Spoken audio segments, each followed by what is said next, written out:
మండలిలో మళ్లీ మంట పుట్టింది. ఇసుక మాఫియా నుంచి లిక్కర్ దందా దాకా వైసీపీ టీడీపీ మధ్య ఓ రేంజ్ లో మాటల యుద్ధం జరిగింది. ఫైల్స్ తగలబెట్టారు అన్న అధికార పార్టీ వ్యాఖ్యలతో సభలో దుమారం రేగింది.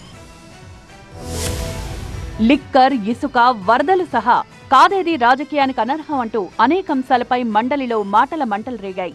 తగ్గేదేలే అన్నట్లుగా అధికార విపక్షాల మధ్య విమర్శలు, కౌంటర్లు నడిచాయి. మద్యం పాలసీపై ఏపీ శాసన మండలిలో పెద్ద యుద్ధమే నడిచింది.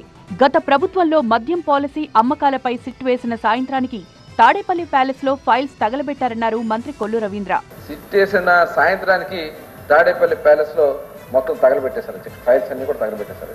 ఫైల్స్ తగలబెట్టారు అనడంపై బొత్స సత్యనారాయణ అభ్యంతరం వ్యక్తం చేశారు. ఆధారాలు లేకుండా ఆరోపణలు చేశారంటూ తప్పుపట్టారు. సీసీ ఫుటేజీ అడగడం కూడా సరికాదన్నారు. మీకు అధికారం ఉంది, మీరు ఎంక్వైరీ చేయొచ్చు, అధికారులు మీ మనుషులే చేయొచ్చు, వాస్తవాలు బయట పెట్టండి. అంతేగాని మీరు వచ్చి సీసీ ఫుటేజ్ ఇవ్వలేదు, ఇది ఇవ్వలేదు. ఏ సీసీ ఫుటేజ్ ఎవరైనా సీసీ ఫుటేజ్ ఎవరు ఇస్తారు అధ్యక్ష? తప్పు చేయకపోతే సీసీ ఫుటేజీ ఎందుకు ఇవ్వడలేదంటూ ప్రశ్నించారు మంత్రి అచ్చెన్నాయుడు. తమ నాయకుడికి రక్షణ కల్పించాలంటూ తిరిగి ఫిర్యాదు చేయడం విడ్డూరంగా ఉందన్నారు. మీరు తప్పు చేయకపోతే ఇవ్వాలి.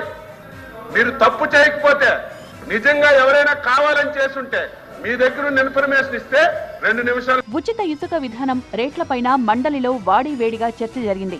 ఉచిత ఇసుక అంటున్నారే తప్ప రేటు తగ్గలేదన్నారు మండలి విపక్ష నేత బొత్స సత్యనారాయణ.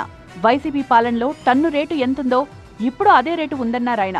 విశాఖను ఉదాహరణగా చూపిస్తూ ఇసుక రేట్లను బొత్స ప్రస్తావిస్తే ఆయనకు మంత్రి పార్థసారథి కౌంటర్ ఇచ్చారు.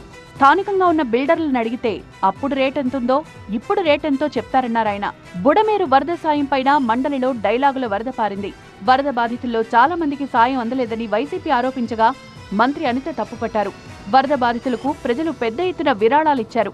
కానీ జగన్ ప్రకటించిన ₹1 మాత్రం ప్రభుత్వానికి అందలేదు అన్నారు. అయితే ప్రభుత్వం మీద నమ్మకం లేకనే బాధితులకు నేరుగా నిత్యావసరాలు అందించామన్నారు బొత్స సత్యనారాయణ. ఇక రైతు భరోసా, రుణమాఫీ పైన బొత్స అచ్చెన్నాయుడు మధ్య డైలాగులు హీటెక్కించాయి.